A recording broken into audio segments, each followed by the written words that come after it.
Hello and welcome. Today we are going to be talking about fossil atmosphere. The overall purpose was to identify the stomas, regular cells, and what we thought was in the cell or what we weren't sure of, and any unclear patches. And we had to do that for at least 50 classifications and just navigate and identifying one by one. It taught us how to, kind of break down the difference between cells and stomas. As a participant in this citizen science project, I studied images of cells and identified stomata cells, regular cells, and unknown parts or unclear parts of the cell image. Each image has a different pattern, so there was a variety of cells throughout the images. It would have multiple stomata cells in one, but on the other hand, there would barely be any stomata cells in the other. Same goes with regular cells. I believe that humans are better suited for this project compared to computers because we are able to identify and physically look at the parts and label them ourselves. I feel like if computers did this activity, yes, it would be quick. However, I believe that it wouldn't be as precise as how humans would do it. Hello, my name is Shay, and today I will be talking about my experience during the Zooniverse project. On the screen, I have two examples of my best and worst task I had to complete. As you can see for my best picture, it was very easy to spot the regular cells, which have a blue dot on them. The white lines around the cells helped show every single regular cell. For my worst picture, it was a little harder and more complex. The lines that had helped me identify the regular cells were more faded and harder to spot. In situations like this, I used a purple dot to show that I was not sure. Overall, while completing my classifications, I really enjoyed figuring out which were stomas and which were regular cells, although I did struggle every now and then identifying the regular cells. I believe the task was easy. At first, I thought it was going to be really hard, but shout out to my group members for helping me out and breaking it down to make it easier to understand, and also for the YouTube tutorial that was also very helpful.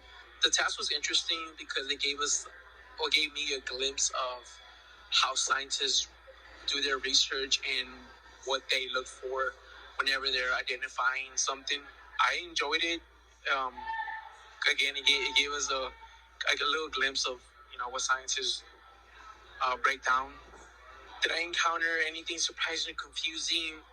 The only confusing part was, again, navigating through the classifications and thinking that I was just repeating over and over the same fossils, but every time was different, and that's about the only confusing thing that was just trying to identify if I had done it or not, navigating through the Zooniverse website. The task we were assigned wasn't too hard. It was pretty easy, but time-consuming. You really have to be precise with the identifying part. I found the task interesting because it showed me how much variety a cell can have in different states. What surprised me was the difference in the size of cells, too. Some cells were huge and the others were really small. Nothing was really confusing about the project to me. It was very simple. When it comes to if the task was easy or hard, I'd have to say it got much easier over time when I began to get more familiar with the photos that were presented to me. In my opinion, it was pretty interesting to see each stoma or cell have its own characteristics. The thing I enjoyed the most was seeing the development I gained with distinguishing cells and stomas. As you can see, on the left side is my worst fossil, and on the right side is my best fossil. Now, this task was not hard at all. From the beginning, the website basically explained how to identify a stoma, how to identify a cell.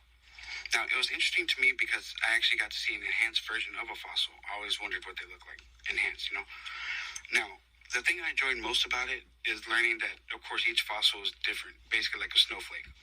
And the least thing I liked about this project was after you had trouble with the fossil, they would ask you if you marked all the cells, you would say no, then they give you two options.